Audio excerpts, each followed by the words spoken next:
I'm gonna post the joint on YouTube, but I'm gonna fucking edit the joint up and shit. Yeah, send me the raw footage when you add it up. Yeah, That motherfucker good. Showing you use man. I got you. Damn. You wanna start the joint with Clapping Too Hard or Gucci Bandana? Man. Either way. That's the S21. I think, yeah. Whatever the newest joint, like, during the pandemic. Damn, that shit clear. That's it, you know? I'm about to switch that over.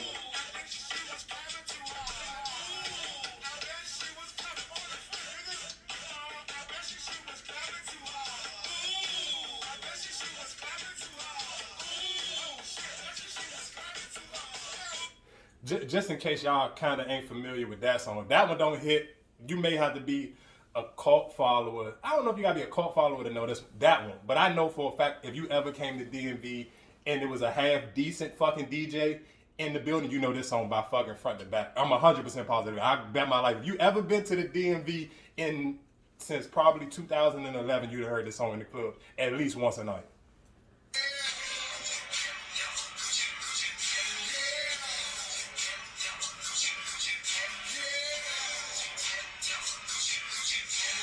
I'm gonna let it keep playing for a second, but this literally y'all may be one of the only, well, probably the only bounce beat band that actually had two different songs in real rotation. Hell yeah. Doing like I couldn't tell you another one. I'm using my rotation. I ain't talking about no 9:30 shit. We talking about the middle of the fucking day, early in the morning. It don't matter who was on the jump. So I'm gonna let this keep going a little bit more.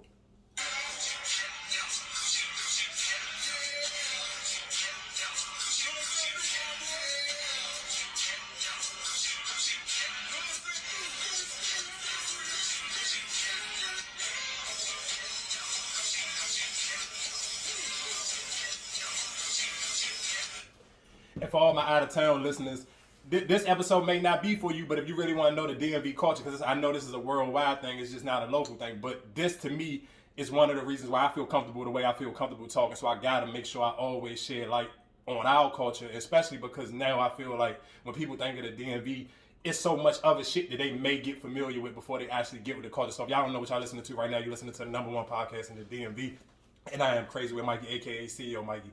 And today, I got a guest in here, and this took like 2 years. And I'm glad it took 2 years to get you in here because I realistically, if you would have came when I first asked you to come, the interview probably would have been some shit, and my swag on the mic wouldn't have been to the part where the fuck it is right now. So I appreciate you coming today. So I'm gonna give you some AKAs, aka the Go-Go Boss. Well, that's your own aka the underdog of Go-Go, aka Rick Ross, the Go-Go Boss. You got any AKA? Keith is one of the flyest motherfuckers to do it. So I'm glad you brought him with you. The nigga just ain't a singing motherfucker. He really get with, when it come to that dressing shit, he been putting that shit on for a long time. So I'm glad y'all in this motherfucker today. Yes, I guess my first question for y'all is, both of y'all got kids?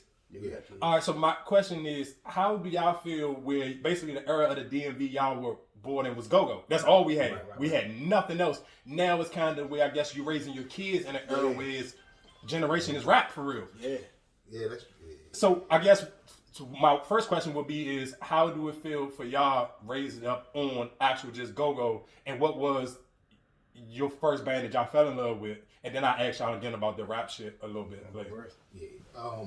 My first fall in love with Go-Go, my best friend out of sight, Mike, shout out to him, man. He took me to the Black Hole, man. I didn't know what the fuck Go-Go was. And I want to go see Backyard. Man, I'm telling Jones Pack, I'm like, damn, all these people come to see this, man? Like, it's live entertainment, you know what I'm saying? So that was like a big impact after that. I'm like, damn, how can I get there? What can I do? You know what I'm saying? That was the first time I ever, you know what I'm saying? First time I ever, yeah. How old was you probably when that one? Like shit, 15, about 15. Okay, the weird thing about a go-go at that time, for you to be 15, I'm sure it was niggas in there like in their 30s probably. Be in that motherfucker. You know what I'm saying? But at that time, I don't think it was even like they wasn't selling bottles and shit. So realistically, it didn't matter. Like they was like, oh, age or anything. For anything, but it just when you really think about it in your head, you be like, damn, you was really young. Just imagine for some of the niggas who was really just into fighting for real. You a young ass nigga getting into it with grown ass men. That's true. So same question for you, Rick. Shit, for me, I was I think it was Northeast Grooves a Backyard for me. I always used to like go-go since I was young, but when I started first actually going to go-go, I was going to see like Backyard, Northeast Grooves. And then I was like, dang, this shit alright. I was like, man, I gotta do this, because when I was in school, we had a little band called Schoolyard Band, but that joint ain't do nothing. But from there, I was like, man, we could do something. So I just You was in that band, or that was just I was in the band there. You know what I'm saying? But we were just in the school. We had a little, that's when back then you had the music class and shit. You had a little bong and shit in there. So we was the drummers in that joint. Remember Ern? He was drumming. You know what I'm saying? Yeah. And from there, I was like, man, I'm gonna start a little band or something one day, man. So I just kept listening to R.E., Backyard, and Northeast Grooves, and said, one day I'm gonna get this shit, man. Well, okay, so with that being said, because all three of those bands you just named realistically have historic lead mics. So do you feel like, were you listening, because for people who don't know, you are of the generation right after that. Right. You are at the forefront. I mean, niggas, it ain't too many niggas can fucking, especially now after the test of time, ain't too many niggas could be debating on that generation after that. It's you. Yeah. You feel me? Like, and I get a lot of niggas, and even when I had shooters on here, I think if for people out of town, I think the closest character I can maybe paint you for on a celebrity wise, where it's a love hate thing with you, maybe Ghost on Power. Yeah. Where it's like, you may feel it's easy to, it's, if you love him, you love him. If you hate him because of the success. Right. So with that being said, do you feel like you think who did you originally, I guess, you maybe had to take some of your influence from? Funk from R.E. back in the day, G, and really that's it. G, but I used to like Rapper Energy. Mm-hmm. When he was called Rah Rah before he became rapper, but it was Rah Rah. So I was like this energy on stage, man. But as far as that, G and Funk, man, then I just started creating my own little style from there, feeding off the crowd. You know what I'm saying? And I'm like, all these hoods in here, I just started coming up with little slogans and just getting them out the way, and it just started from there for real with me. Well, okay, so just I guess to kind of stay in the I guess in growing up in that era, right. And compared to today, where, like I said, where your kids will have to grow up more on rap. Well, I guess what would be the defining difference in the two? Because it's still the same area. The neighborhoods is still this treacherous. Are still those neighborhoods. Because even in the rapper, the little young niggas who got some form of buzz do still come from those neighborhoods. Where if it was go-go bands, those will be where they will be from. Or you will at least need one of them niggas to be in your band for your band to kind of have some form of. Right. Man. Shit, back there. I mean, I say Backyard for me. But I guess what you feel like with it was, do you feel like, can you tell from the actual area it's a difference like in how people just move around, or how we listen to music, or how niggas even dress now? Do you feel like you can kind of still tell, like, I'm not gonna sit here and say go-go, you can't say go-go dead, because niggas still pulling 1,000, not every night like niggas have been, but you can still go to, you can walk on a random go-go some nights and that motherfucker be like, damn, that mean motherfucker still go to the go-go? Like, and the fucked up thing about it is, it's still surprising to me. Like, if I could just get on my IG story one night and be like, oh shit, I didn't even know niggas was playing, and it's that many motherfuckers out there. Whereas kind of back in the day, you already knew it was understood. Monday through Friday what fucking club you can pick, and it's gonna be 500 motherfuckers in it, guaranteed. And I'm talking, when I say 500, I mean that's a Monday or Tuesday situation. That ain't even the weekend situation. Yeah, you might get 300 on money, and they think that shit bad. Now 300, you be like, damn, this joke crazy. 300, you be like, man, that joke was alright. It was only 300 people. You know, back then you shit, certain band, you get 800 that motherfucker like it ain't nothing. Now shit, you lucky to get something in that joint. But yeah, I see what you're saying though. I definitely see what you're saying. Styles it's changed though, because now these youngers ain't onto that rap. Like my kids, they definitely on that rap now. That TikTok shit. Do you okay? So I guess especially I'm glad you said something about the TikToks. I do want to talk about that a little bit later. Right. But do you feel like, how do you still try to kind of make sure your kids are aware of certain go-go songs, or even just certain people and shit like that? They wear like Gucci bandana and Dora song, you know what I'm saying? Because they still, they still watching little cartoons, the young ones, but they weird, so they be ready. They be like, man, I'm trying to, you know what I'm saying? They in the car like, Daddy, play this, play Gucci bandana, or, you know what I'm saying?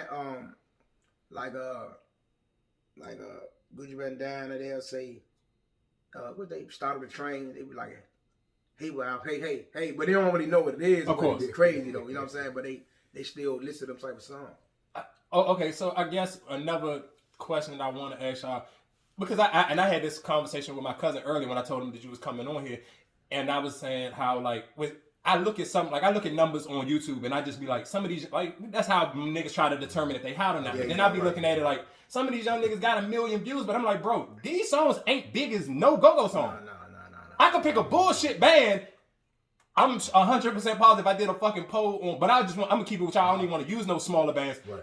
If I ask a fucking motherfucker, do they know Dora the Explorer times whatever one of these young niggas that people like now, bro, they don't have a Dora the Explorer under their belt. But they got songs on YouTube with 1 million views. But me, all three of us, might not even fucking know the song. And sometimes to me it don't make sense. I'm like, bro, you can't, I live here. You cannot show me these views to make me believe that this nigga's hot. It can't work like that. Cause where is your song that everybody know about you? Before I even fucking ever met Rick, I knew what Dora the Explorer was. You feel me? Like that just wasn't that at that time. That wasn't, and I feel like that was one of y'all songs where maybe like, of course, y'all probably benefit off of it, but I'm sure just from me knowing y'all and just the way y'all band went years later, that's not a defining song. It's a song that stood out and it was a radio song, but that's not like, that's one of them songs where I feel like how like Shy Glizzy, Awesome is cool, but it's and I'm not gonna say it's cool. Beyonce danced to that motherfucker, but that's not one of his proudest moments.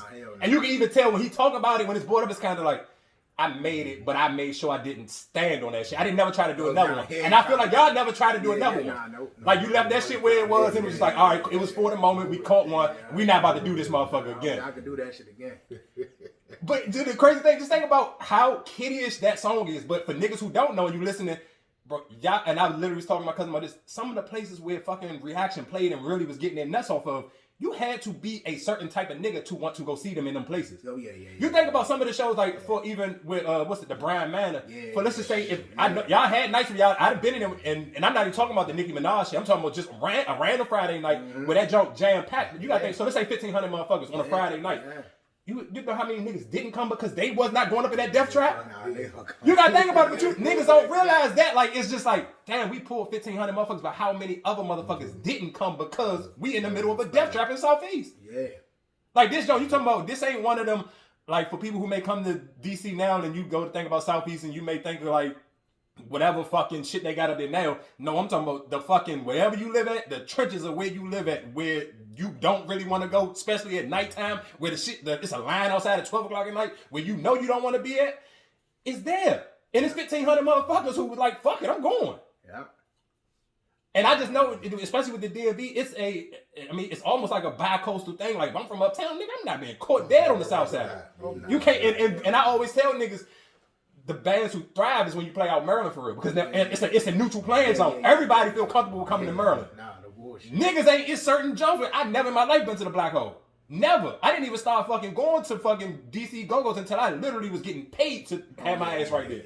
Like, you couldn't, I'm not going to no fucking market lounge. Suck my dick. Until I was literally getting a paycheck from TCB, nigga, I was not taking my ass nowhere near the market lounge.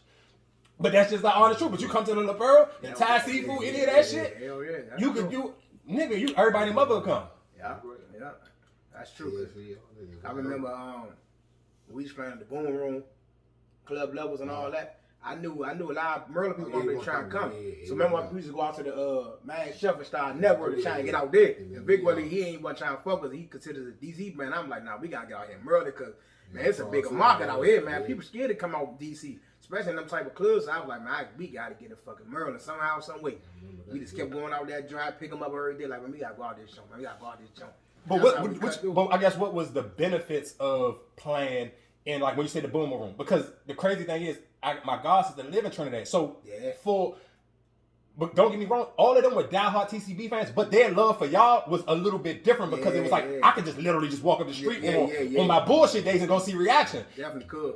So it was like, I feel like when y'all played in those certain areas, I feel like y'all built a different type of fucking fan base with y'all. No, we did. No, honestly, you're right. We built, like right there where Boom Room was at, it was like number all neighborhoods. That was like the center spot of all hoods. Right, of course. From Kenilworth to Montana, Saratoga, 21st, M Street, Trinidad, East Street, Man, Shit. Simple City was coming through 37, 36. Yeah. I mean, Chopper City. I saw every hood basically in DC was up in the boom room from all the way from uptown. It was a little bit of Maryland crowd hoods coming in, but not like that. You had to be like from a Maryland hood that was, you know what I'm saying? Other than that, the girls might came, but nah. But I figure like, man, we got to span out crowd for the Browns to be jumping. Like you said, your people in front of that, they was coming. They was walking. They was walking deep. No, but that's my point. So it's just like, but y'all did that on numerous occasions in different spots. That was, I feel like that was for that side of town. That's when you was like stomping down. But then it's like, okay, well, on the south side again, there was a smaller version of the Brown Man when y'all was playing at the Onyx. Yeah, that shit. That's an old. And I'm talking about and the original Onyx. Of course. And I gotta give you credit for, and I think when niggas don't. Where it even comes to marketing, where I feel like, and I always, like I said again, when Shooters was on here, I told him one thing niggas can't never knock Rick is, and why I feel like you are a lead talker, because you were like, you was a fucking promoter's dream as a lead talker. Like any promoter could be a lead talker, he would want to be Rick, because it's just like, he understood business more than I think his skill level, what he do on the mic, that's all business.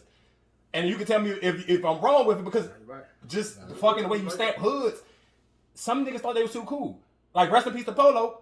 He was always one of the niggas, he thought he was too cool to stamp niggas. Where it was like, well, that's Rick Nitch. And that's why he always, niggas make jokes about it like, oh, shit, Rick put you on your birthday. It's it. But niggas ran to Rick to get on a birthday flyer because they knew it's like, I could go see TCB, but Polo may not stamp me. But if I go see Reaction, it's my birthday, and I got a flyer made from Rick, oh, this nigga gonna get me out the way. And for niggas from me, and that's why I always make the joke, like, people, I'll be like, damn, when the fuck did y'all want to stay out taking pictures with giraffes and other weird shit that people do now to celebrate their birthday when it used to be like, I want to go see fucking Reaction on Backyard for a birthday. Like, to me, it's still mind-boggling to me how much the DMV area has changed and social media kind of influences, because that used to just be a thing where I just want to buy the picture booth and get stamped on fucking night.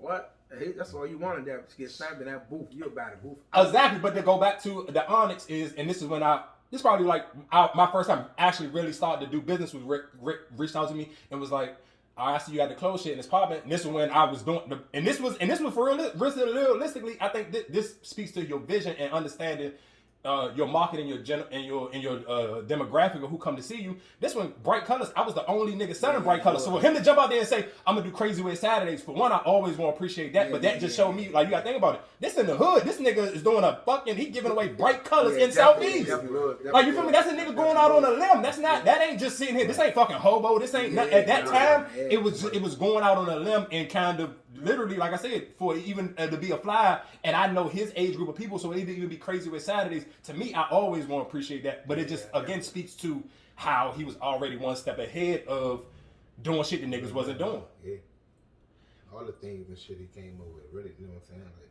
he started that shit like marketing, like you said, marketing thing that's a businessman at the end of the day and a lead talker. So just to stay, I guess on that talk, like, how do you balance that shit? Because realistically, I mean, I'm never gonna say to real. When you think of Reaction and a manager for Reaction, it's Rick. Other motherfuckers play manager, but realistically, nigga, he LeBron James in his motherfucking situation. Wherever he go, okay, it may be fucking Ty Lue there for right now, but let's be for real. The nigga calling the plays and all the case is Rick. So how did you? What in your brain clicked for you that style of lead talking and that style of forming your band and running the band, where it's like you understood the business just as much as you knew how to lead talk?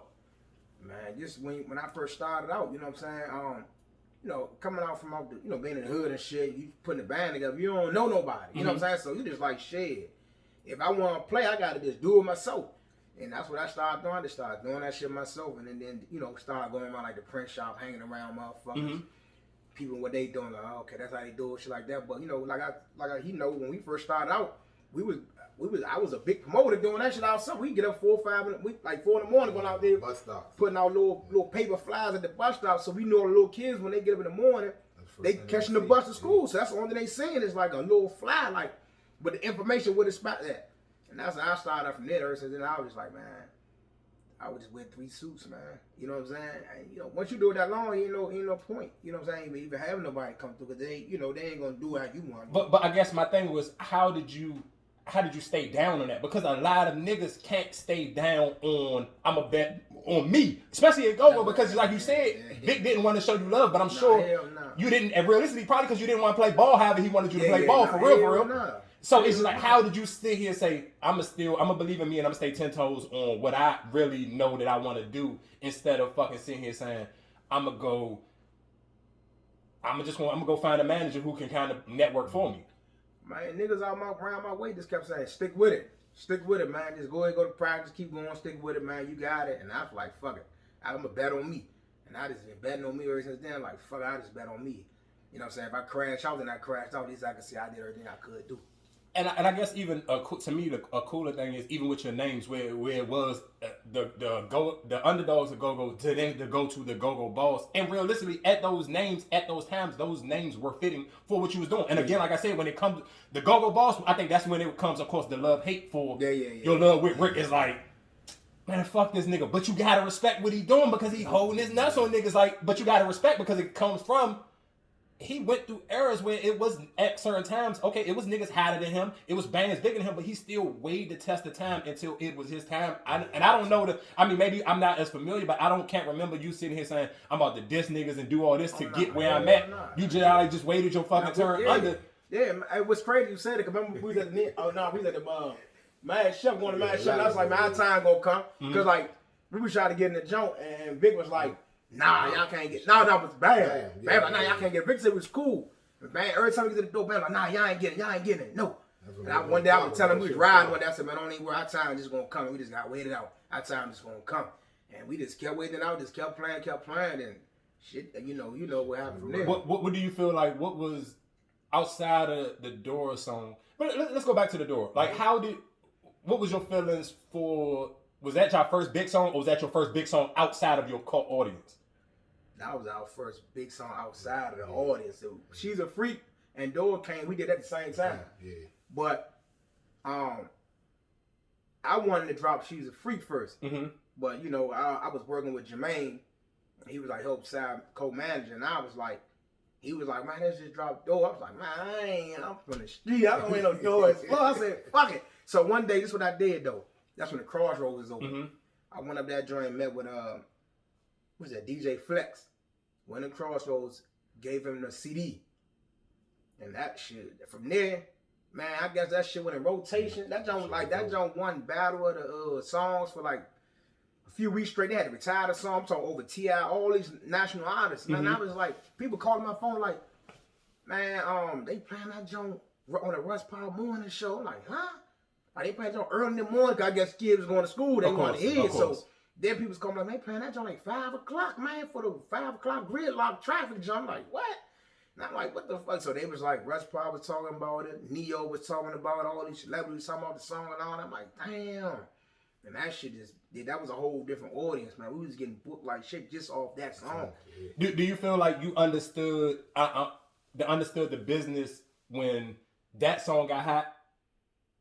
Nah, I got fucked. I got fucked in that song. But I can imagine, because like I said, at that time, that was because, like, just say for somebody like me, and we not too far off in age, but I wasn't familiar with the band at that time. But it's just like, I got little cousins and shit, so it's just like, and I'm gonna tell you a funny story. This was my first time ever, and this when I was dating a stripper, and she put up the money for me to do the show. And this is my first. I don't know if you remember this. It was still the original Onyx, but I think it was supposed to be y'all.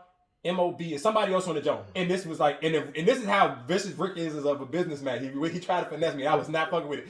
I think they was trying to cancel it or switch it, make a switch somewhere, because the jump, I don't know what happened at the time with the Onyx, but they were trying to make a switch it from some fucking way else. He's like, man, now you can still do it, whatever. I'm like, fuck no, I ain't fucking, because the bill was that overhead. I was like, one thing about Go-Go's, especially if you not from, this was my first party, I didn't know nobody for real. So them overheads get tricky for niggas if you really don't have no real relationships where you can do them over handshakes, when you got to do deposits and shit like that. So, but I guess, how did you get fucked then? And then how did you figure out how to grow when Gucci Bandana? Because you got a second, and the crazy thing is, a lot of niggas don't get a second chance, but you did get a second chance. I mean, because I didn't really know the business, you know what I'm saying? And it came so fast. Like, I was just taking the CD to him, thinking like, okay, I'm looking for the 9:30 slot. That's all I was tripping on. Like, man, we gonna play that 9:30, man. And I wasn't mentally prepared for that spot like that. I wasn't ready. So my business wasn't right, so I fucked up on that one. That shit, I was like, dang, the way they spinning that joint like that, I'm like, man, god damn. Cause like I said, I ain't expect that joint to take off like that. That shit was crazy, man. That shit was getting crazy spins. Not even only here, but in New York. You know what I'm saying? All over. It wasn't just here. It was New York. Everyone was playing that joint. So, cause you know, back that door was that cartoon was. Of course. So they was playing that joint out in New York. Every people calling me like, man, that's on New York. This and that. I'm like, but realistically, I mean, I guess hindsight looking, it probably was good that your business was fucked up on it because then you probably would have had to originally would have got your ass sued. If you would have fucked around and had the spins actually being marketed and shit like that, and as much as they was playing it, and much as people just think about if it blew up right now doing like the TikTok shit. Yeah. And how, like, somebody would send you a fucking cease and cease. And I had to learn that shit about that the hard way when I was doing t-shirts and I was using the difference between like music and fucking like shirts. You have to sell over a certain amount. So if I don't sell over 300,000 shirts of this exact design, they can't put a cease and desist on it. So, but with music is a little bit different. If the right motherfucker hit at the wrong time, nigga, they gonna stop that shit immediately or send you a junk where like, oh, you know, you owe us some fucking money on this song. So I guess like on the hindsight looking at it, it's cool that it didn't get fucked. But how did you learn the business come back around? Because it's still go-go where it's like, I think one of the cool things about go-go is so raw where it's never, for us, it's never realistically, the business always kind of fucked up with go-go. It's never just like, oh, I got a new nigga in the band, here go a contract, here go this, that, and the third. So it's just like, when Gucci Bandana come back, how many years separated those two songs? I think Door came on in 06, 05? Right, 05. And then Gucci Bandana came on like what, 09? Was it 09? 08, yeah. So that shit came back right around like 3 years. Yeah. So what, I guess what was the difference in your mindset between, because that's like what, maybe a 2 or 3 year separation. What changed in your mindset when it came to that? The Door? I mean from with Gucci Bandana. I mean, honestly though, it changed my mindset. But I ain't gonna lie, Gucci Bandana caught me off guard too, man. I ain't even when that shit come because I didn't think that joint was gonna blow up. That was just a regular bounce, get it out the way song. But at that time, sampling wasn't as strong. No, it wasn't. So I think that was something new. It was something fresh because you gotta think about it. Before that, it was like Raw Image was like a heavy sample band, and TCB was kind of doing it, but they wasn't doing it as much like after the fucking Gucci Bandana era. Like I feel like Gucci Bandana was maybe like the like realistically it was the solidify of the sample. I think everybody found different ways to sample, but and when you think about a sample song that stand out before its time, it was Gucci Bandana. Like even though Dora had a slight sample, but that Gucci Bandana sample with it's such a separation on that shit. You feel me? Like it was like you couldn't see it at that time frame. I can't tell you another song off the top of my head that was like, oh, that sample song stood out. And I think that's why it's just realistically, if you even look at like hip hop music, sample songs or something people are familiar with, it makes it way easier to digest. And then if you flip it the right way, and it's obvious, it's a hit. You're right. That shit took off. We did that shit one take at G's. We did one joint at G's. I think I sent that joint to one of them radio stations, man. That shit just went crazy. I'm thinking 9:30. Man, motherfucker hit me like, man, this joint all day, all I hear, this shit is Gucci Bandana all day. I'm riding in my car, 4 o'clock, that shit coming on. I'm like, what the fuck? Man, that one from there, that shit just blew up, man. Something crazy. After looking at those two songs, which one do you feel like is bigger? Like, if you had to judge between the two, which one you feel like is bigger today? I'm going to say Gucci Bandana right now. I'm going to say Gucci Bandana. But not Door just as big as Gucci Bandana because, I mean, for Door to win out on all these national artists and beat them out weekend on regular, you know what I'm saying, 7 o'clock, 6 o'clock, that was huge. But see, on the flip side, Gucci Bandana did the same thing. So it's like neck to neck. But it's crazy because I could play Door in the club, the crowd still go crazy, especially the old crowd. Mm-hmm. Especially when I start off, where are they? I say, where are they going to win the rock, man? People go crazy. Then, but seeing that Gucci Bandana, they still playing that joint over college and everything. Yeah, that they go crazy, regular clubs and everything. So. Yeah, and I guess to even tie it back into what my original question, the difference between the rap generation, growing up on go-go and then the rap generation is where it's like so many young niggas they can fluctuate with the numbers and play with the numbers, but it's just like you said, that impact of when you at 9:30 when you're going up against a T.I. or you're going up against whoever, that's the difference between the impact Go-Go had. Because even back in the day when fucking Mark Barnes used to do shit at Love, and he'll do Lil Wayne, Big Vic and them out of spite will fucking go do a big ass Go-Go. I remember that. And fuck that, dude. I think about it. Niggas love Lil Wayne, but I'm going to see Backyard over Lil Wayne. Especially if it was Backyard and fucking Groovers or Backyard versus Junkyard, some shit like that. It was like, oh, this a once in a lifetime Go-Go. I'm going to the once in a lifetime Go-Go over seeing Lil Wayne. Fuck him. I listen to the Carter on my way to go see Backyard. But I'm not going. But it's just different now where it's like, even again, where it's no local rapper where it's gonna be like, I'm gonna take him. Don't get me wrong, maybe Shy Glizzy in his prime, when he was Shy Glizzy, niggas maybe took to go see a Shy Glizzy show over somebody else, but not right now today where it's like how popular rap is. If Pooh Shiesty come here and you got 5 of the popping local rappers, niggas is going to see Pooh Shiesty. Oh yeah. And I think that's something that niggas don't that's something that a lot of people don't realize when motherfuckers be like, oh, well, Go-Go dead. But you can say Go-Go dead, but guess what? These local niggas don't have the impact that Go-Go niggas had. I don't give a fuck what a nigga want to tell you. You can hide behind thousands of fucking followers on Instagram. When this nigga DM me, went to look at his Instagram, I was like, oh, this nigga only got 1,000 followers? Is this a real page? I'm like, really, like, this can't be fucking rich shit. But then I seen it was a private page. I'm like, all right, cool. But that just, to me, it was a conversation again I was saying, it's just like how fake social media can be to you, because still to me, the importance of the songs that he have in the shit, like when we talk about venues and shit like that, when I think of the Thai seafood, I'm gonna think of Reaction. Yeah. You gotta think about it. It's people who, if they in their 20s, 30s now, that's a memory that they can have forever. They never go to another Go-Go again. They gonna go, you gonna have them pictures where you can live like, oh, I remember going to the Thai seafood. Yeah, facts. You feel me? Where it's not like, I don't have no memories like that with a fucking rapper. You feel me? Like it's just you don't have this. It's just different. So, and that's why I get frustrated with us as a whole, as the DMV as a whole, is like people want to make it like it's a cool thing that Go-Go is not as lit as it used to be. That's not cool, nigga. This is something that we had where it's like it's just us. You can't get that shit nowhere else. Where it's like it's no like other influence, and you never gonna go to New Orleans. They're not gonna try to kill bounce music. Big fucking Frida is still a Big Frida is a celebrity because of New Orleans culture, you feel me? Where it's like, and we even still had the same way with Ging, but I feel like we don't even celebrate some of his shit as much as we probably should have, because it's just like, and don't get me wrong, some people may get fatigued with certain shit because Ging has been Ging for such a long fucking time, so it's just like, when somebody's been successful for a long time, it's easy not to cheer for them as loud as you used to when you first seen them on the Wild. Like, motherfuckers, people out of town, they praise the Wild, but the Wild didn't become a big deal in the DMV until Big G got on it. Let's be real. And that shit was shot in Baltimore, but nigga, guess what? It was a show on before the Wild. It was The Corner. Nobody give a fuck about The Corner. And if you go back and watch The Corner was just like it.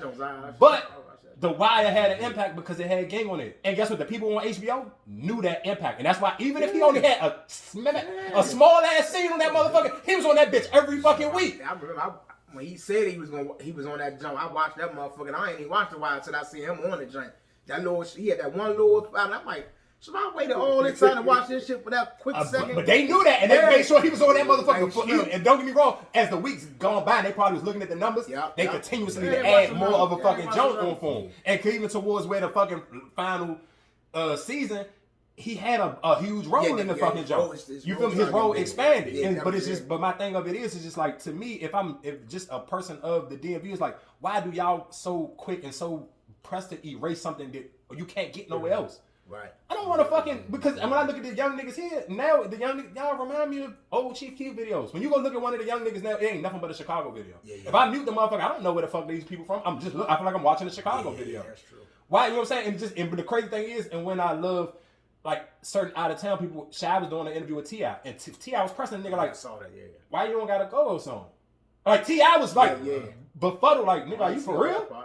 Like, no, T.I. was real. Like, I'm talking, he made it an issue, like, really, like, chastising the nigga, like, no, make it make sense to me. Why don't you have one? Oh, shit, I gotta go back and look at that. But Shy, I get, because, don't get me wrong, he understand. I'm sure Shy on the outside was looking how much niggas was criticizing the way Wale did. So don't get me wrong, because the platform he got, that is a scary fucking room to play in, because if you don't do it right, niggas gonna drag you for that. Oh, yeah, definitely. So I do understand it, but it's just still at the same time, it's just like, don't ever try to be cooler than where you from, you feel me? And that's why niggas got it on the high side. I look at it, I respect Wale, because he always wanted to get that love from that culture. He understood how important that shit was for him to try like get his nuts out. And that's why niggas realistically ain't no nigga still ain't bigger than him. You feel me? Like he realistic because he played the game the right way. You can't shit on this era. You can't shit, to me, you can't shit on Go-Go to get somewhere else because I feel like that's the only place you're gonna get the originality of the motherfuckers of the area.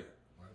Like even if you go out VA, like it's just certain bitches who gonna come out at certain shows. You feel me? Like every area when you go to see Go-Go, you get certain different type of like if you just a nigga chasing pussy, you get different levels of what you chasing when you go to different areas. When you go out Virginia, you know it's a different batch of motherfuckers when you go out VA. From when towards if you go to a joint in the city or you go to a joint out Waldorf. Like niggas knew that. Like Waldorf was a thing where why I'm sure so many niggas from the city rode all the way. You gotta think about it. For people listening, you ride from fucking Saratoga all the way to fucking Waldorf, nigga. That's damn near an hour drive.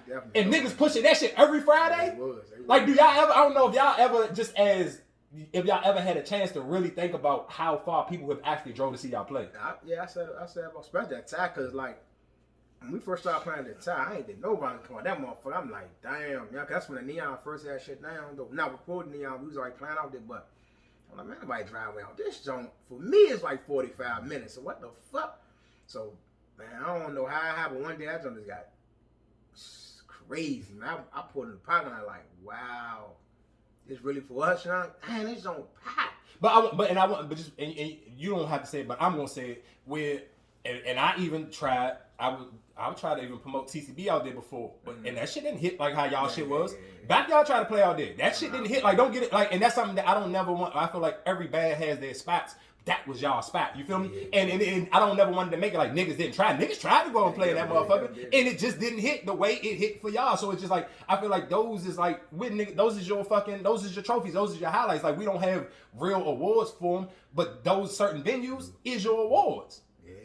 And it's something realistic. I think some of them venues is better than a fucking hit record. I'd rather have a hit venue than have a hit song because you think about how many songs you have made in that joint, or how much fucking money you made in one venue, or just even how many memories you have made for other people in some of those videos.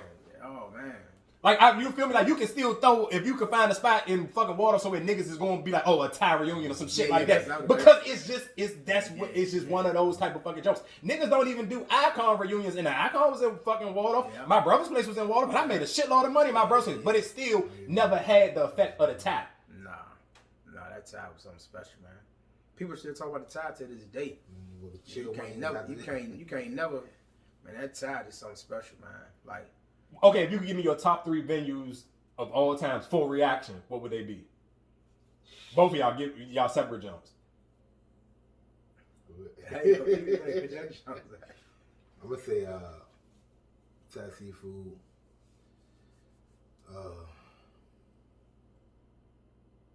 Mad Chef and the Pearls all together. That's on one. CFE. So CFE, Mad Chef, and what else? Thai Seafood. Thai Seafood. If you had to put them in order, which one 1, which one 2, which one 3? Thai Seafood first.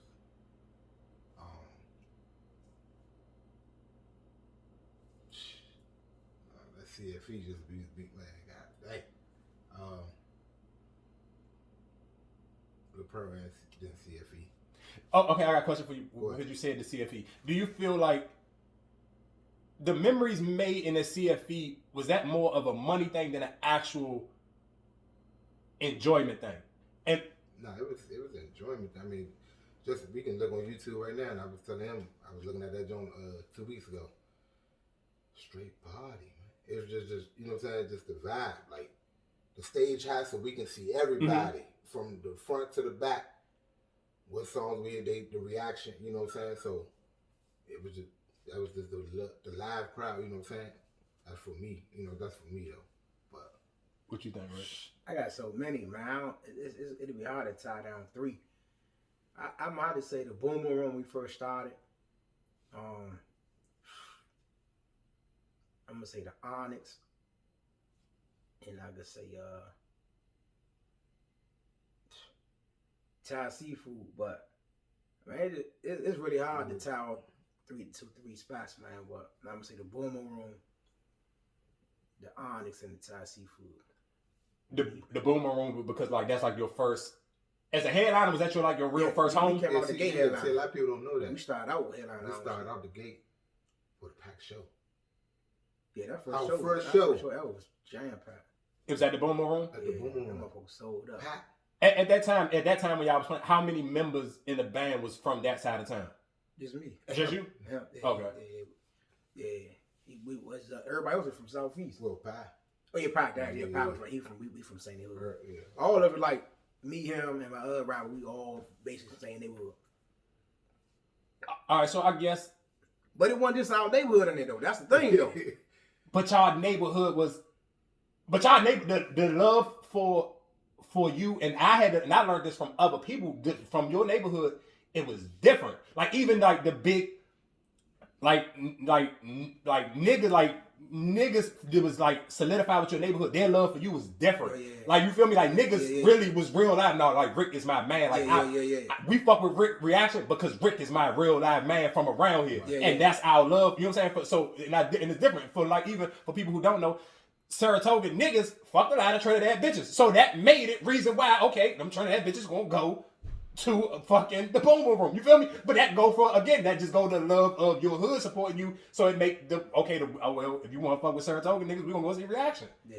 So it's just, and I think that to me is another thing where I love about Go-Go because it is that form of thing. Like if most lead talkers, especially for the lead talkers, and don't get me wrong, it's certain other niggas in certain bands who maybe okay, like for T.O.B. it may have been like fucking what the fuck is The Border? That wasn't necessarily Chris Hood. That was just other niggas in the band. So it just depends on what niggas in the band, and I guess they're solidified of who they are in their neighborhood. Where it's like, all right, this is our band. Where we gonna fucking ride for our band and make it that fucking a legendary fucking band. You feel me? Because if I don't know, is there? You feel like it's another band that came? Did y'all have another neighborhood band where it was like this is our band outside of Reaction? Like all the way back to like even when we first started. Yeah. MOB, Kenilworth. Okay. You had Naughty Boys from 640. But really, that was it. That was really it. I can say. But that's to me again. That's just so tight on how, because I do remember that, and I do, and just for me, just having my intermingles with bitches from Kenilworth, it was MOB. MOB was. We was like their second favorite, but MOB was like Kenilworth shit. But so I want to talk about coming up when you weren't the favorite. How was that feeling, and what was the motivation to keep like I gotta fucking get from under niggas' shadow? What's crazy was we came out as the favorite. You know what I'm saying? In the DC area, anybody who came up under Reaction back in the Boom days, club levels, we was your favorite band. We was a favorite band. Mm-hmm. And what happened was Rome, my man Rome, they used to manage MOB. The nigga, everybody say like Polo and shit. They used to manage MOB and shit. He started I hooked him up with MOB. Mm-hmm. He started managing MOB, but he had a connection with Polo. Mm-hmm. He took them out Maryland. Gotcha. That's when Polo started playing out Maryland all the time, like Icon, not Icon, but what's the Neon and all that shit, and Way Out. So what happened was, by us staying in DC, we always had that big fan base, but they took out Maryland, so MOB, they just like went over top of us. I ain't gonna keep 100. They definitely went over top of us. Okay, but it's, to me, it's nothing wrong with saying that because I think it makes your story even. It makes it better. Yeah. It makes your story more legendary to sit here and say, I had my moments when I wasn't the top dog, but then I eventually, when my story is said and done, when Go-Go was still at his peak, and I've had this fucking running feud with TJ, he get mad at me because I said, bro, it's cool to be the hottest thing when it's not shit smoking no more. But niggas always get mad at me and be like, how you say that? I'm like, bro, when it was you gotta think about it. I'm not a nigga podcasting who wasn't in, bro. I'm talking about I was a full contact athlete. I'm like Shaq talking shit to you. I ain't talking shit to you from like one of the niggas who ain't never played. So when it was a full contact sport, if you wasn't number one then, it's nothing to brag about, bro. That's all. It's never no shade, but it's just the reality of it is I want to be the best nigga when KD playing, when fucking Steph playing. I don't want to win the championship when niggas is injured. You feel me? I want to be known as one of the niggas. And let's be real, when Go-Go was like, and when it was at its ending peak, you was sitting at the top of the game. So it's never nothing wrong to sit here and say, I had to take a back seat for MOB, and don't get me wrong, we can't skip over this because you did have one diss song, and it was still this nigga. Yeah.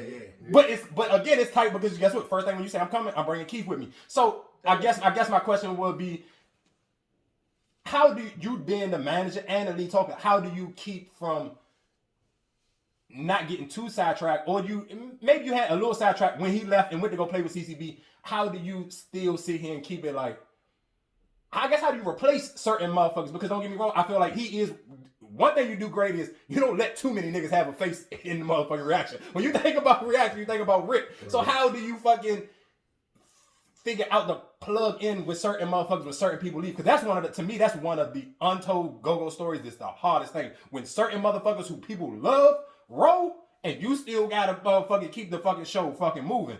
That to me is a different level that people don't understand about.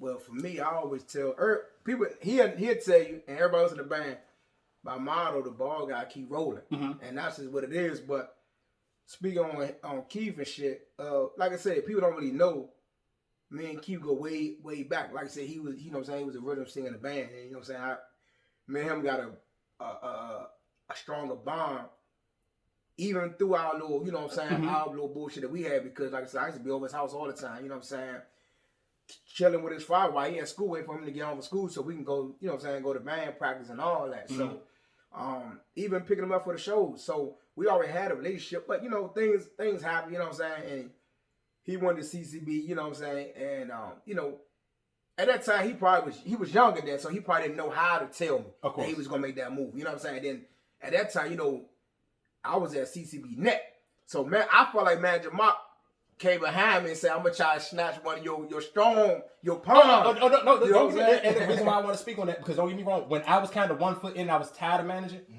Fucking Ben and them did everything. They grabbed every fucking XIB motherfucker they can wave a check in front of. Nigga, he waved a check in front of. But I feel like I say again, those are stories that I don't never want to skip over them, because I think that makes your story even 100 times better. And then again, like you said, at that time, nigga, go-go is the closest thing you're going to get to a contact sport, especially dealing with street motherfuckers. And not even when I say it to shooters, you don't necessarily have to be a street nigga. But to me, realistically, to have a successful go-go band, the niggas who call in the fucking headshots of a successful band have to be street niggas. I don't give a fuck. And it's no, and you don't, and I feel like one thing I do appreciate about you, you never waived it. But if niggas who got common sense, like I said, again, the way to understand his business marketing, this nigga ain't go to college for that shit. So I'm just gonna put 2 and 2 together. It's just some unsaid shit that don't have to be said. And I think that's what niggas, even for the younger niggas who listening and feel like I gotta sit on social media and tell everybody how gangsta I am and all this shit. The reason why you have to do it because you never made no moves that make the niggas who really into shit.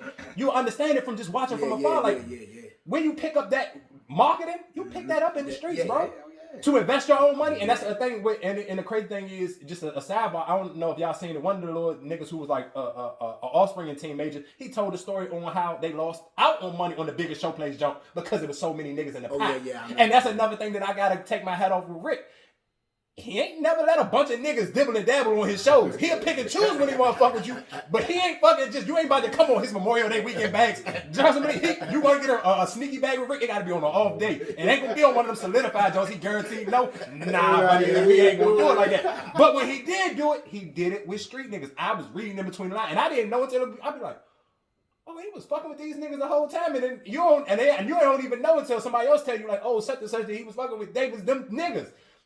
But that just again speaks to your character, and it just speaks on to how you can hold your own shit down. So even with the CCB thing, I guess Keith, what I want to ask you is, how did you get pulled away from the home team to go fucking at the time deal with the how to band? What was the law that what was the pitch that Manager Mark said to you, or did he even really need a pitch to kind of get you to come away? No, what happened? I think we was at I'm not gonna say a down point, but you know what I'm saying. Like I said, when we came out hot. A lot of people don't know that. We came out to pack shows. You know what I'm saying? Even before people we were stars though. Real talk. Guess what? We went through the crowd with security, bro. Like moved the whole crowd with security. So when we was down, you know what I'm saying, Mark hit me up. He told me he was like, man, this, you know what I'm saying? I could pay you. You know, I'm young. I'm like, what? That much money for real? And at that, just put an age on it, and then at that time put a dollar on it so people could kind of make sense. And while you thinking about it, for people who don't know, if you're not familiar with, and when I say all radio songs, probably 9 times out of 10 if you from out of town and you think about Go-Go, you probably think about CCB because they had like, and when the difference is, I guess when people think, well, I'm not contradicting myself because they wasn't a bounce beat band. So they was a band where it was like, they was real live, a radio band. Like every song that they put out was, I'm glad at that time I wasn't I was just a fan. I was just going to Go-Go's. Because I can't imagine, and I do want to ask you after he answered it, like how the fuck does your brain think of like, God damn, these niggas got another song on the fucking radio? I can imagine playing in another band, that shit get frustrating. But so go ahead. It was like 06. It was like 06, I think. Yeah, 05, 06. Like what, 18, I think? Something like that. So like, I would say like probably 300, you know what I'm saying? All the break, hey man, woo woo. And then like how my day marketer, everybody know that. Market, you know what I'm saying? So it's like, I'm on big ass screens and radio station, you know what I'm saying? So at that time, I ain't know nobody, I just rolled out. And everybody said, but damn, you don't feel no way when he made this song? I feel him as a lead talker. Damn, I A1 rolled without even telling me. So I would have made this song too. I ain't telling him nothing. I just wrote. Just imagine your dog. You in practice. I'm like, where Keith at? Oh no, you know it was CCB now. Oh, so somebody else had to tell you that? Yeah. So what happened was, piggyback off him. He never told me that even Manager Mock even came at him or anything. So Big 3 Chris had hollered me when they went in practice. And Big 3 Chris was like, hey man, what the fuck this nigga Keith at? Cause y'all don't think we even had cell phones like that back in them days. It was straight call you at the house. So I'm like, man, what the hell Keith at? And then Big 3 Chris put me aside like, man, you know that nigga, he said he was done. He was CCB. And I'm like, CCB? Nah, it can't be with these niggas. We don't get along. You know what I'm saying? I am, you know, everybody know my runnings with them. And I'm like, shit, he can't be with them. So I felt like he did it wrong. And for me, the love and respect that I had for his father and his mother, I wasn't gonna do nothing to him. Like saying, I wasn't gonna like put my hands on child fight or do nothing to him because it was still love there for the family. So I said, how can I get him back? And I was good at coming up with shit on the spot. So one day, I'm riding. This wasn't planned or nothing. One day I'm riding to the Neon because we already had the song "I'm a Hustler." It was already, that shit was going crazy. So I'm riding to the Neon one day, and I'm just like, you know, 50 Cent was. That's when 50 Cent and Ja Rule was going smack. So I'm riding to the Neon, and I'm in my car. I'm like, how that shit start off? How that shit start off? Song, I'm 50 Cent. Oh yeah, nah. I see you in the club. I'm like, man. I'm riding. Like, see you in the club, it's nigga. Fuck you. If I see you in the street. Nigga, fuck you. You's a sellout, boy. So nigga, fuck you. You's a wankster, boy. So nigga, fuck you. I'm 50 Cent and you Ja Rule. You went to CCB and now it's fuck you. And I was like, oh shit. So I said I'm a freestyle in the state. I didn't even know how this shit was gonna come out. I just called I'm a hustler. And for me to not even do, cause he started off I'm a hustler every day. So I knew he wasn't there. So I'm like, fuck it. I'm just gonna come out with that. You know what I'm saying? And that was my give back to him because I knew the relationship I had with his mother and father. Of course. And I felt like he younger than me. Right. And I knew Manager Mark did it on purpose. Of course. Years later, Manager Mark told me that. Of course. But you know, I just felt like he should have been more strong because, you know what I'm saying, he was like my Robin, I'm the Batman. So I'm saying he should have came like, man, you know, they offered me this. And I know we was in the downtime at that time because we came out so hot. You could only be up here that long. So we started going down. So I'm like, this is the time when CCB was coming out with the radio songs and shit. They going all over the place. All the girls love them. You know what I'm saying? Manager Mark got them passing out CDs all over the place. So I say, man, I love him. I love his father. I love his mother, man. What can I do to make it sting just as much as sting to me? Of course. So when I hit that jump, like I said, honestly, that shit was a hit. And I didn't even think it was going to be a hit. I just wanted to do that motherfucker 1 or 2 times. Just to get back but the sweet thing about it is, and I think it gives credit to y'all catalog as a band. You have to be an actual reaction fan to even know about that song. Let's be real. That's not one of them songs that I just Google, get on YouTube and listen and look up reaction. That song ain't about to come up. Right. Because that's the difference between, because don't get me wrong, that's the difference between, I guess, what be separated from like y'all and ABM. Like if you Google ABM, the first thing gonna come up is a Spaceman diss or a T.O.B. jump. So it's just a little bit different when it's like y'all never hung y'all hat on it. Like you said, when I'm listening to the way you breaking down the story now, it makes sense. Okay, this is family business. We gotta kind of steal. And then again, it's a way for you to get your shit off on CCB. And I want to, I guess, bring it back to that conversation where it's like, how do you keep your sanity or just even keep your motivation and keep your focus when CCB is having a run? Because just as somebody on the outside looking in, them niggas had a hell of a run. It wasn't long, but when it was whatever window that fucking run was, that shit was kind of ridiculous. Yeah, them niggas had a hell of a run. But I mean, I just feel like the ball had to keep rolling. That we had Lurie. I just felt like Lurie had to step it up. Mm-hmm. You know what I'm saying? We had our singer Charlotte. I feel like she had to step it up, and D-Love, he stepped it. Everybody still stepped it up. So it was a hit for me because I'm like, damn, man, we. Because that's your actual friend. That's your actual friend. So it's like my brother. So it's like another member. Yeah, it was like somebody he just joined the band. He was. I'm like, fuck him. He do what he got to do. But I'm like, man, I'm in your house. I'm talking to Pops. I'm talking. You know what I'm saying? His father was like, man, make sure my son good. Man, you look out for my son. I said, I got him. Trust me. So that stung me. So, but I knew that still gave me motivation to go even harder. Mm-hmm. So I was like, man, I'm gonna push him. I'm gonna show this man that you might have left at the right time, but you left at the wrong time. Exactly. I'm gonna go back over top of these niggas, and I'm gonna show you. You know what I'm saying? So that's how that all happened. But okay. As a fan of Go-Go, where do you think? I guess where you could sit here and say what was the disconnect with CCB? Because don't get me wrong, even you to go sing with them, one thing I guess you give manager Mark a pat on the back is like that was a paycheck, but you didn't get famous off of playing with CCB. You feel me? When niggas think of Keith, you gonna always think of Keith with Reaction. You never gonna think of Keith with CCB. Like they don't like it's just not a. That's one. I think I say he could say it was their name, the brand, the actual name CCB stood out more than the actual niggas who played in the band. You feel me? Like some niggas might not even know that Mark Block played in CCB. When you think of Mark Block, you think of TCB. You feel me? So it was just like that was he did such a great job at that. So do you ever have some regrets of like, damn, I should have maybe never left, or do you think you needed to leave where then you maybe you understood the Go-Go business a little bit better when you came back to Reaction? Yeah, definitely.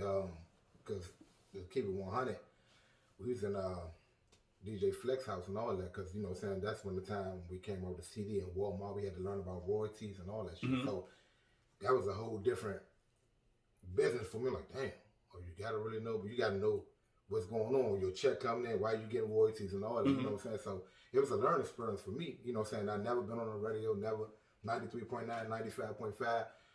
Like I said, it was like I was famous, bro. Like I had calendars signing the Jones to the females, you know what I'm saying? So, Mm-hmm. you know what I'm saying? And what I mean by famous, we like I said, when we started, we was always celebrities, but that was another level of celebrity, you know what I'm saying? So that was more of a commercial form of and then, celebrity. you know what I'm saying? Shout out to my man Squawk, wherever he at, you know what I'm saying? I'm keeping 100. He got me better on cover songs. You know, Squawk was like that. Mm-hmm. You know, the one that sung Can You Handle It? Mm-hmm. You know what I'm saying? His vocals was off the chain. So he took me on the wing and started doing cover songs. So when we played with them, I don't know if you remember, North Carolina, I had the Icebox sweat. They said, what the nah, they ain't keep singing that. Yeah. No cover song. What the fuck? Nah, hell nah. He ain't never seen no cover song. He couldn't sing cover song. Nah, I sung them, but you know what I'm saying? Because you know the LL Cool J and all, you know, I sung all the cover songs, you know what I'm saying? I'm talking whole song, not the rap songs. You did a song with hooks on them, but like, I'm talking, you was singing a whole song. So me personally, I just think CCB helped them far as maturing. You know what I'm saying? Maturing as a singer, so that did help them out. But I still to this day, I came out better though over CCB. But I do want to talk about that because the difference between. Okay, I guess I want to ask you. I meant to ask you, as a fan of Go-Go, where do you feel like the disconnect with the people in CCB was?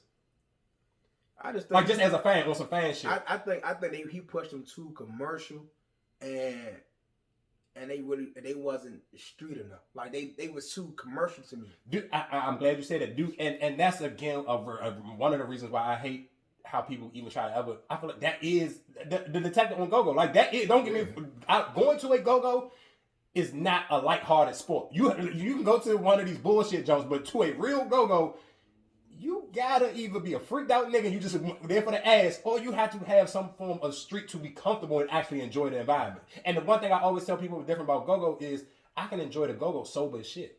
And and reason why you know you can, you gotta think about for how many years Go-Go's was all ages with no liquor involved. And niggas was coming out that jump drenched. Yeah. And I think me and you had a conversation before. You can really tell the difference between.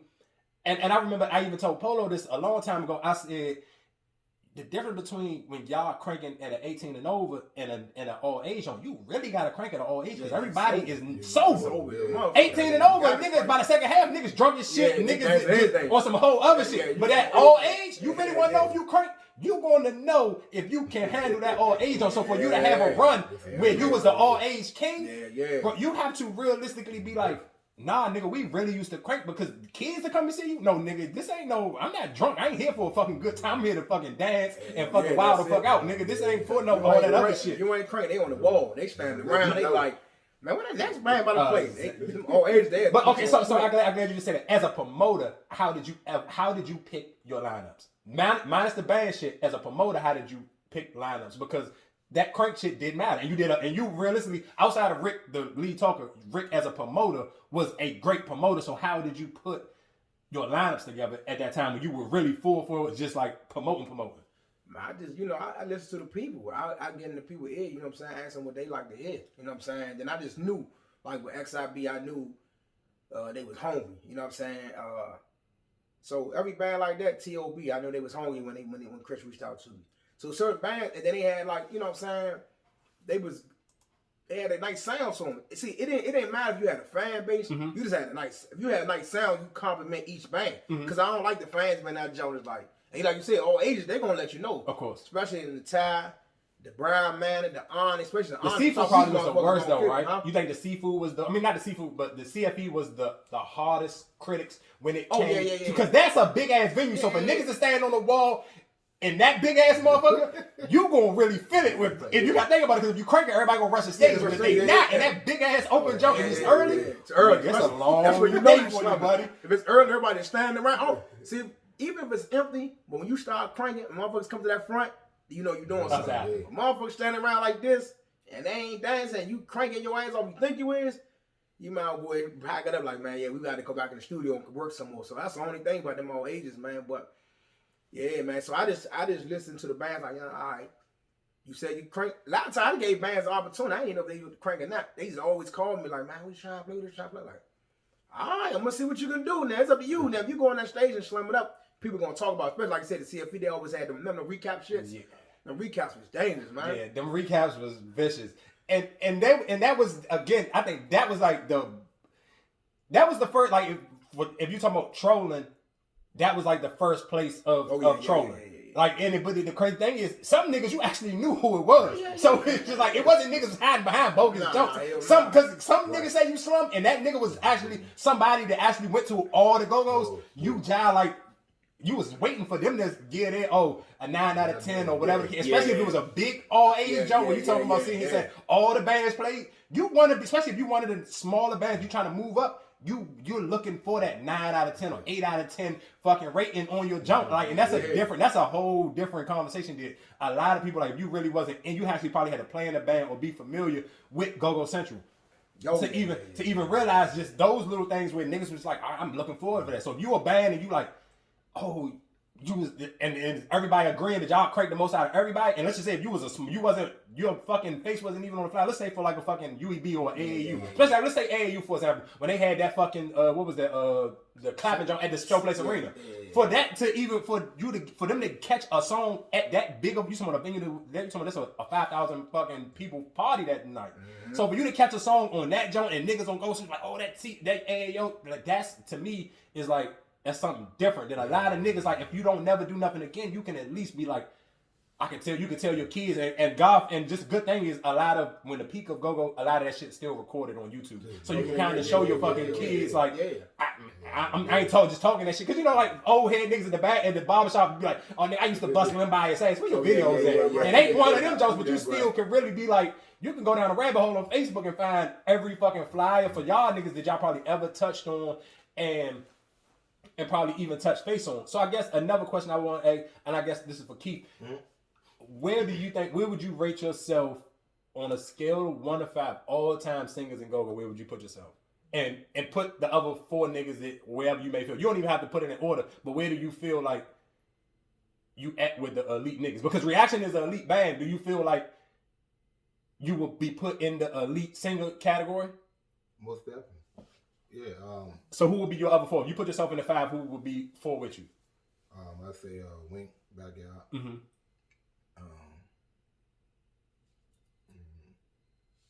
KC Junkyard. Okay. You want bounce beat or just? It's just whoever you feel like it's just for you. Well,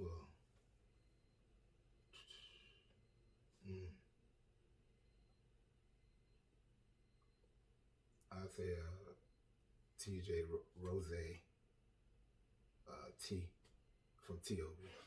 Okay, all those people you said, and I almost want, like, when I think of singing, and that's the weird thing about go-go, it's elite for go-go. Because I don't think, like, if you're talking about, like, none of these niggas could go in the same room, I don't think, and probably can sing with fucking Trey Songz or Chris Brown. Yeah. But it's just like, with go-go, it's just like, if you had, like, let's say, like, Winksy, he has such a distinguished voice for backyard. Niggas love him for just because his voice fits backyard. I can't imagine him, like, let me go try to go put a fucking R&B album together with some shit like that. What do you think? What is that about go-go where it put niggas in that form, or the crowd has a trend? Because let's be real, if you hitting a cover song, some niggas could be so swagged out you don't have to sound like Trey Songz. Nah, yeah.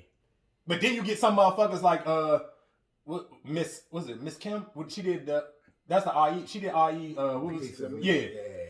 But for her, she fucking. It sounds better. I don't even know who's singing the real song. I don't know who's hearing it. Yeah. But even for Hello, this is even for backup for Hello. Yeah. So you niggas know how big Adele is in real life. Yeah. But guess what? When Backyard end up cutting that motherfucker, that was the last go-go song that was like, if you could compete that shit with a national motherfucker, the go-go song beats the national jump. Where it's just like, but those two scenarios is where like these people they sound better than the actual real thing. But it's just like sometimes when I look at it and I'm just like, when you just said with Winksy, I couldn't imagine if fucking Winksy went on American Idol and Trey Songz was on that motherfucker. For how legendary Winksy is, like that, and people probably who don't know, like when I'm comparing him to Trey Songz, no, like that could probably be a real comparison in that form in the go-go community where niggas would be like, oh, I take Winksy over fucking Trey Songz, but if you go put him on American Idol and the rest of the world judging it, they'll probably fucking say some crazy shit to him. You feel me? Like, I guess you as a singer, what do you feel like is the difference with a person who listens to go-go, their ear for, I guess, where they may rate a singer to sing in go-go compared to like if they just listening to an R&B nigga? Let's see. The tone, how they, play with the notes, you know what I'm saying? Like, first the tone, the stage presence as well. That's number one. Mm-hmm. Like you gotta touch the crowd. As a singer, that should be your number one goal. Touching the crowd when you sing. Let's see. I mean, really, like when you say Trey Songz, go-go nigga trying to sing Trey Songz, they want to try to sing it like Trey Songz, but you gotta put your own swag to it and try to do it better than Trey Songz. So when say if we record something and you go, oh damn, Trey Songz didn't do that little real, but Q did that. Damn, hold on, you know what I'm saying? So that's just what my opinion on it, on that question you asked. Okay, so then singing wise, because you gave me your 5, who do you feel like was your biggest competition with? Because let's be real, a lot of niggas that playing bands, niggas was dealing with some of the same females, or at least if you wasn't dealing with the same exact female, if it was a big girl group, one girl may deal with somebody in Reaction, somebody else might deal with somebody in TCB or somebody in fucking another band. So who was your biggest competition where your girl might love you, but her homegirls was like, nah, we like this nigga cover better? Or even when they go on the Go-Go Central, who do you feel like was your biggest competition every time it came to covering songs? Who was going to always, people was going to try to compare you to or say, oh, who did it better if that was the make or break, like in that era? To be honest, I mean, compared to cover, I mean, or maybe necessarily don't have to be covers, but just in your generation of like even bounce beat singers, who was the motherfucker who you kind of felt like, all right, this is realistically my only competition? I say TJ. The lead talker? Yeah. For real? Yeah, I mean, we doing this thing, you know what I'm saying? No. The niggas, the nigga's a hell of a fucking singer, but I was just surprised that you said that out of however many other motherfuckers you could have said. So that just to me, that was just I'm surprised on that one. Okay, my question is to stay in the singing part. When you picking singers, how do you pick who fit you outside of Keith? Because but just everybody else outside of Keith. How did you determine? Because don't get me wrong, I think you have had at their time when they was in reaction, you have had elite motherfuckers. Because don't get me wrong, and let me ask that, then I play off of whatever you say. Shit. You said how I pick them? Yeah, like how do you pick them? Like how do you? I mean, I just go off. First of all, I just like to go off their sound, and if they sound, I feel like they fit what I'm trying to do, then I go off that. You ain't gotta be you ain't gotta be no top Q Sweat type single. No, as long as you got a nice swag on that mic, and you could do what I need you to do, then I'm cool with it. Like Larry was good at what he did. You know what I'm saying? Energy, height. He had a nice strong voice, so he fit what I was trying to do. So I just try to pick them. You know what I'm saying? It's like when you go into the grocery store, you gotta pick that right fruit that fit my system. So okay, but because I do feel like I feel like you did a great job at it because this even like let's just use Benson for example. I never even know. I know y'all probably had other female singers, but she was so elite. Where it's like when you talking about like fuck just bounce beat. We talking about elite females and talking. It's Michelle Blackwell, Benta, and maybe whoever fuck else you want. Well, let's say Miss Kim.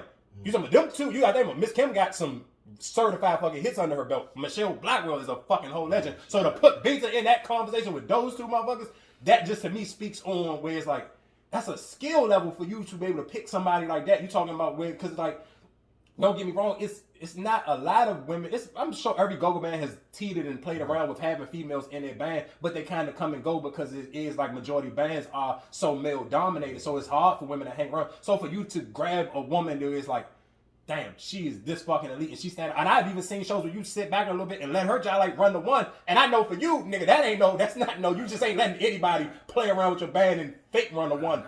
So for that, how did you? I mean, Benza, she kind of like fell in our laps, right?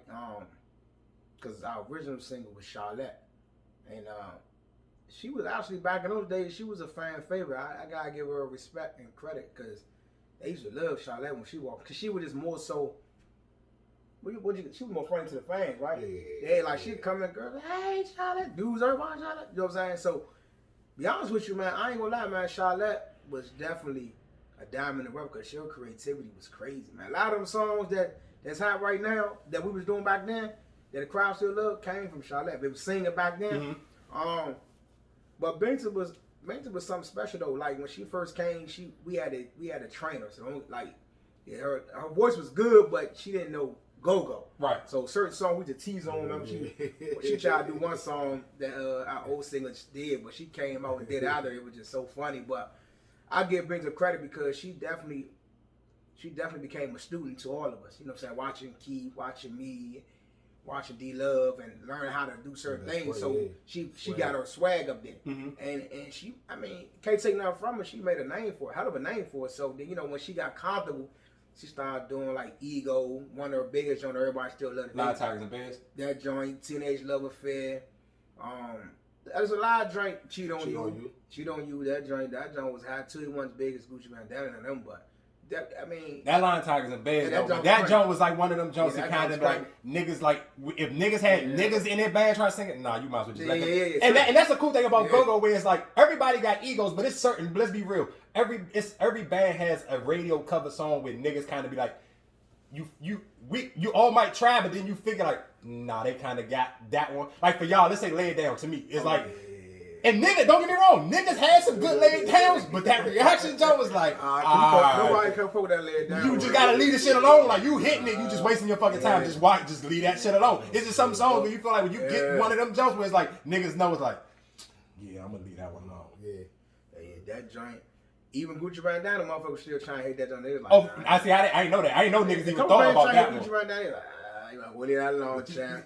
Yeah, that to me would be like that's damn near committing suicide. I wouldn't like they were still trying to hit it like after it already was it. Yeah, it's one for still shot for, but after that they can say like you can't do it because motherfuckers like man we actually crushed that joint.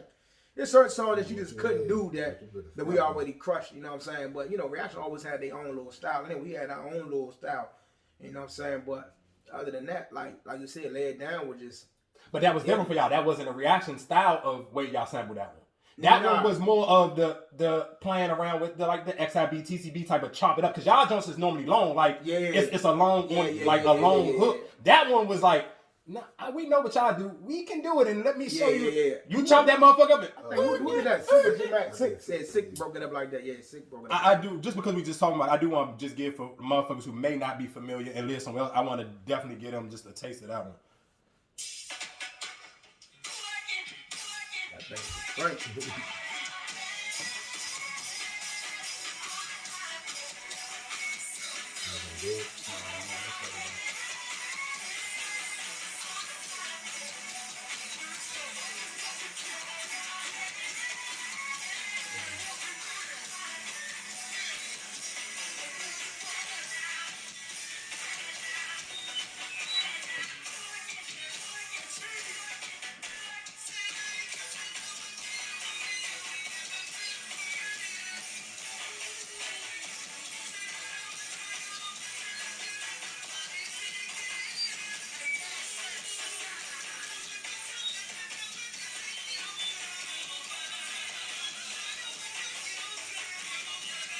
Harmony is crazy. You always gotta get the harmony.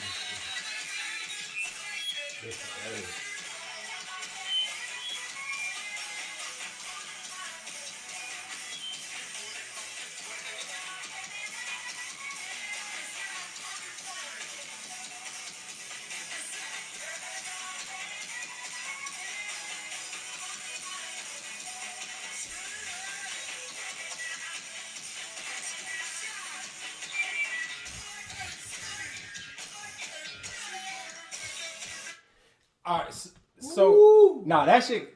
Listen to what I'm telling you. That joke, and the crazy thing, it crank in the club. But you got, to me, when you know a go-go song really crank is when you go to a non-go-go jump and they play that motherfucker and the whole fucking crowd lose their fucking mind.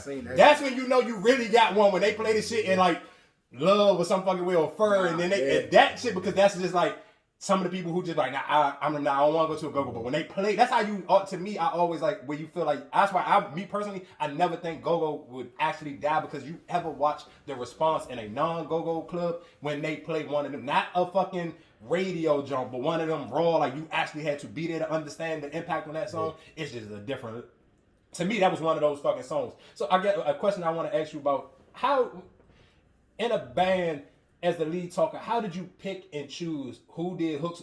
Was it a pick and choose who did hooks on certain songs? Or did you just let niggas kind of like battle it out for it? No, I mean, back when we first started, you know what I'm saying, I was just creating a lot of hooks. You know what I'm saying? Like, if you go back to 03, all the way up to like maybe 05, I was coming up with a lot of hooks myself, just giving it to certain people I felt like their voice fitted. Mm-hmm. But for the most part, like when